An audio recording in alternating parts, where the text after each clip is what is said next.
Para algunos, estas fechas son un buen motivo para recibir.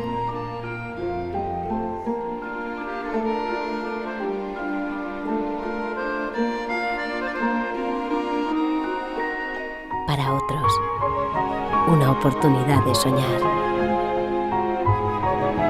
regalar y amar, celebrar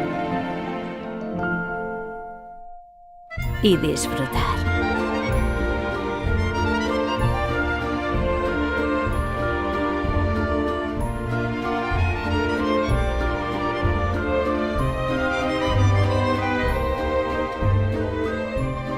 Pero tú sabes dónde está la verdadera felicidad. Haz que en este nuevo año ellos tengan amor y gozo, siempre. Y paz todos los días de sus vidas. Compárteles tu mayor regalo, tu razón de vivir. Jesús.